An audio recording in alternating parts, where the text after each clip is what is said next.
Joining me now, great pleasure, is Brian Cannon. He's the head honcho executive director of One Virginia 2021, and he has dedicated his late life to help ending gerrymandering in Virginia. Also, he probably doesn't know this. He's a graduate of me at William and Mary, and he probably doesn't know that I'm going to the UVA William and Mary game, and we're doing tailgating with Pete Snyder, and I'm going to Pete Snyder's house to do my show on Friday in Charlottesville, and we're going to have on Michael London, his coach, live at 9:15, I think. He probably doesn't know any of that, and if he's nice to us, he can come and join us for the tailgating for the big game, William and Mary and their new offense versus the revitalized UVA Cavaliers. Brian, that's a big intro. Great to have you. John, glad to be here, man. Thanks so much. So are you going to come to the William and Mary game with us, being that that's your school, right? Yeah, they even let me back for law school. I should go. I didn't know all this party was going to happen, but now I'm in. Hey, man, can I just say you've had a hell of a show this morning. You've kind of covered the full gamut, from Norfolk Southern to Hong Kong to now politicians rigging elections. It's always a pleasure to be on. It's always a pleasure to listen. That is, Kiera, keep that intro from Brian, and we'll turn that into a John Fredericks promo. That's pretty good, Brian. I'm going to get Snyder. As soon as we get off, as soon as we get to the bottom of the hour, I'm going to text Snyder, Pete Snyder, and his lovely wife, Burson, and their little daughter, Bee. She's so adorable. And I'm going to say, look, Cannon and Mrs. Cannon want in for UVA. William and Mary, you can come down. You can tailgate with us. And Snyder's a big Tribe fan. And Michael London's going to be on our show, so we're fired up about that. So we're going to have a lot of fun. We'd love to have you there. Plus, the Fräulein's going to be there. Joseph's coming. It's like a big day. I can't get Joseph to go. He's like, are we going to a baseball game? No, we're going to a college football game.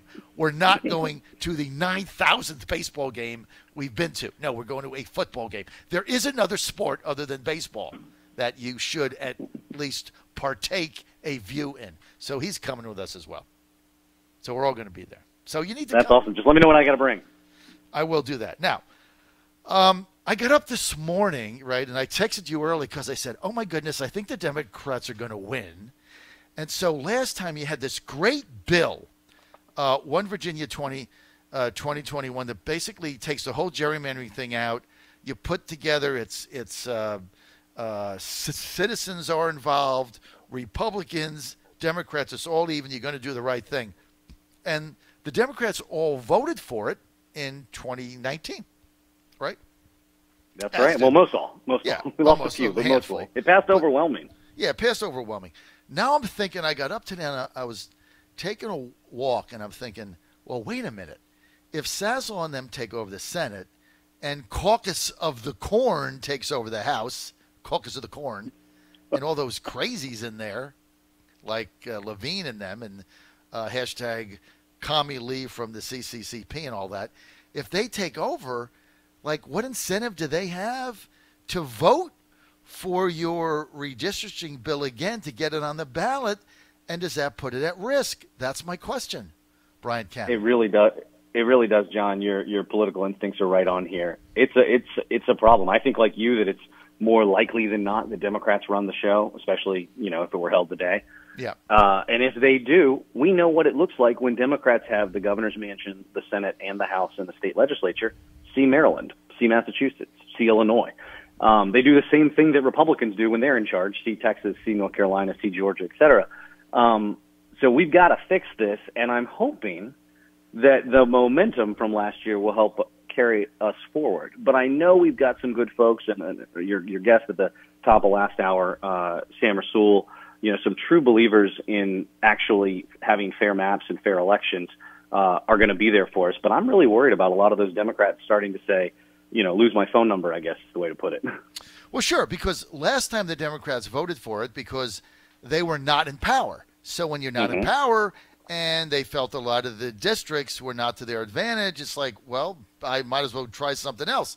But now they went from gerrymander R to gerrymander D, right? I mean, it went the exact opposite. And the guy in Irvine, the professor, I mean, this was not a fair map, Brian. This was a how do we screw the Republicans map. That's all this was. The pendulum swung the other way. They targeted the only two fundraisers that the Republicans have, Kirk Cox and Chris Jones, and did whatever they could to oust them from power. So it went the other way. So now my question is, what was the go over again when you did this the last time? What was the final vote in the House and the final vote in the Virginia Senate? So we passed in the House 85-13, and we passed in the Senate 39-1. So bipartisan, overwhelming, and you and I have talked about this, John. You know, we know that some of those folks were voting yes this year, knowing that they could vote no if they made it back into their seat next year in the following year. Because the way it goes is, and I'm going to have you re-explain what your bill is, because you can do it more succinctly than me. But basically, it's got to pass the House and the Senate 2 years in a row. And if it does, then it gets on the ballot as a constitutional amendment, and it would be on the ballot in November of 2020. And then it would pass, I believe, overwhelmingly because it makes so much sense. And then that's the end of it. No more gerrymandering in Virginia. That would have to be repealed, and that's not going to happen. So the stakes are high, so the Democrats take over, and they're like, yeah, I voted for it last time, but it's got a lot of problems. And I thought it through, and I don't like it, and all of a sudden, all it has to do is get beat in one chamber. It could get beat in the Senate, for instance, 21-19, pass the House, give everybody cover in the House, take the hit in the Senate because they've got, 4 years? Hey, I got this all figured out, Brian, right? So you pass it in the House, give them cover, you get enough senators on the Democratic side, they all vote no, they all concoct some reason, all of a sudden now it doesn't work, they'll make up something, just like Sam Rasul just made up the third term thing. They'll make something up, and then it'll lose 21-19 or whatever their majority is, and the Democrats in the House say, oh, I voted for it, but then it's scrapped, right? It's done. And then the senators, John, I'm not as worried about the Senate as you are. I'm more worried about the House. I actually think the Godfather has told me this thing's going to pass again. If the Democrats are in charge, he's told me this is going to pass. But I think what we don't know is what's going to happen in the House. Is it going to be Speaker Fillercorn, or are there others? And there's a lot more folks in the House of Delegates raising their hands and saying, look, if you guys want to get all these, and they list a bunch of progressive policies that they want, if you guys want 15 an hour minimum wage, if you want to repeal right to work, and go down the list, they'll say, then let us gerrymander for this decade so that we can do all of those other goodies that you all want, which is a shameful way to treat our voting rights in this country, but certainly wouldn't be a new feature in either party for doing it. Well, they play hardball. Hey, by the way, who was the one senator that voted no? Bill DeSteph from Virginia Beach. And what was his reason? He just thinks he said he just thinks to the victors go the spoils, that the legislature should be able to draw their own lines, which I understand in theory. Just in practice, it ends up really rigging the elections. Yeah, well, so we got to find a better way to do it. And even if you don't believe in that, we've just been in court for the whole darn decade over these maps. A bunch of cases, and a lot of them have succeeded. Like even the U.S. Supreme Court has upheld them. So we got to find a better way in Virginia to do this. Other states are figuring this out. I want to be better than North Carolina and Maryland, and we'll have a shot to do that next year if we pass this thing. Bill DeSteff's tune will change when he's in the minority, and that is coming. Okay, so let me ask you this, Brian Cannon. Spend just a couple minutes and re-explain to our listeners the One Virginia 2021 agenda on getting rid of gerrymandering. How does it work? Yeah, so right now, the status quo, before we got this, is smoky back room, politicians making deals with each other, carving up communities, neighborhoods, localities to get what they want. So these maps, as crazy shaped as they are, make a lot of sense because they actually reflect some incumbents' reelection strategy. And if you believe that votes should matter, if you believe that elections should have consequences, and you want to be able to either, keep a good politician in or pull the plug and drain the swamp, then we've got to change that system. So the process we've got is 16 a 16-member commission. There are 8 citizens and 8 legislators. So we're not booting the legislators out like they did in California or Arizona or other places. While I would like to do that. This is the compromise that you get through the legislature. 8 citizens, 8 legislators, evenly divided by party. So there's 4 and 4 on each. And then you need 6 votes of each block of 8 to pass a map. Now that sounds crazy to have that many, but what that does is it ensures that the Republicans can't win over on the Democrats and the Democrats can't win over on the Republicans. It should keep things fair. Now, if we were letting them do this still in the smoky back room, we could have some problems, but one of the really important provisions there for our organization to be a watchdog, for you and everybody else to be able to look at maps and call them out, is we've got an open data, open meetings, transparency provision in there. A little sunlight goes a long way, and we've got a big chunk of it here. So you got that kind of balance, checks and balances structure on the commission, and you've got some transparency in there that allow us to take it out of the smoky back room, and that's got to pass again. That's the basic framework of the amendment. Now there's some holes in it. We want to make sure that we do things like keep localities together, that we make it illegal to draw a district and to certainly at least openly say, I drew that district because it's Republican or I drew that district because it's Democrats. We got to make that illegal. So we got some ways to go, and we've got to define like how we get on a citizen commission. I want people to be able to apply to serve as one of the 8 citizens and have that be an open application process. And we've got to make sure that those 8 citizens don't just come from, one part of the state. They can't all come from Northern Virginia. Even if they're partisan balanced, we got to have somebody west of Roanoke. We got to have somebody from Virginia Beach. Heck, it'd be great if we had somebody from the Eastern Shore. Got to have folks from all over the state serve on this, and those are things we can do with what's called enabling legislation next year. So you got to pass the amendment again, and then you got to pass these other little, smaller bills that will kind of clear up some of what was left undone or unsaid in the amendment. And the smaller bills cleaning up the amendment and qualifying everything, would those be passed in 2020 or 2021? 2020. We're going to do it next January, February, it's all going to get done. And March. So the big one has got to get done, and then all the little tying the knot legislation, that's all got to get done. It gets on the ballot, and then you pick the people after it passes, because it is going to pass. If it gets on the ballot, it'll get 78%, 80%.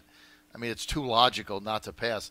It passes, you're good to go, and then you go through the process of picking the 16 people, right? Yep. And then we've all got to be watchdogs to make sure these districts are done properly. Right? We've all got that role as citizens to play. And then when would it actually take effect for an election if everything goes right? So the House of Delegates will run under new, hopefully fairer maps in 2021. And then in 2022, the congressional maps will be in effect for that. So we will get all of the redistricting done sometime between February and June of 2021. The new maps will be in place. It'll be a better, brand new world.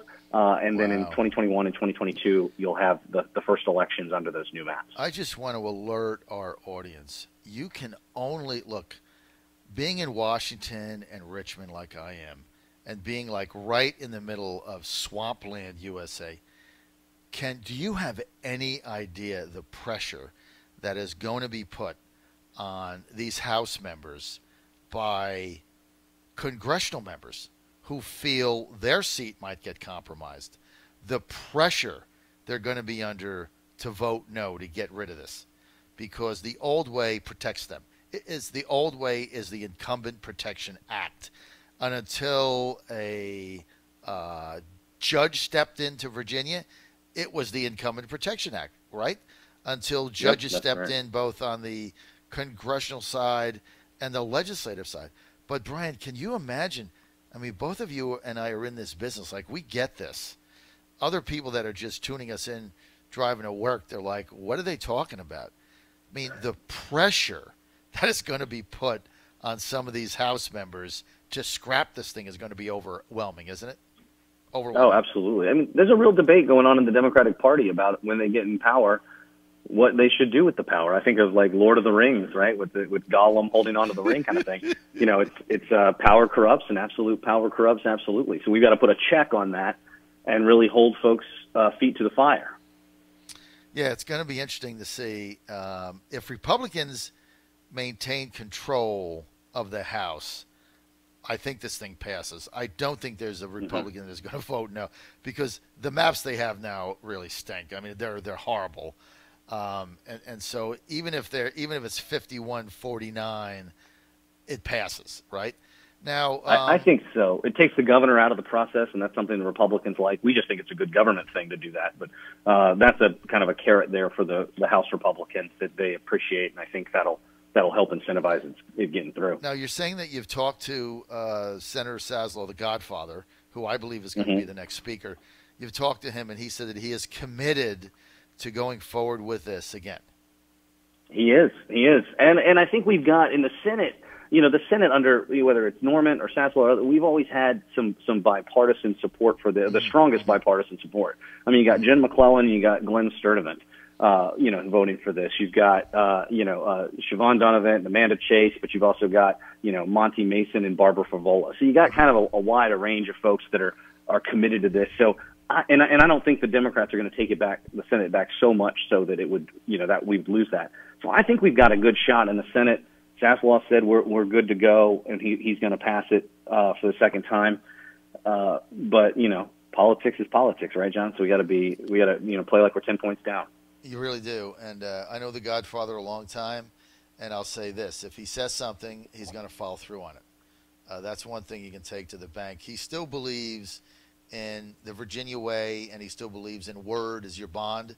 And so anything that Dick Saslow, since I've met him, has ever told me, he's done exactly what he said he was going to do.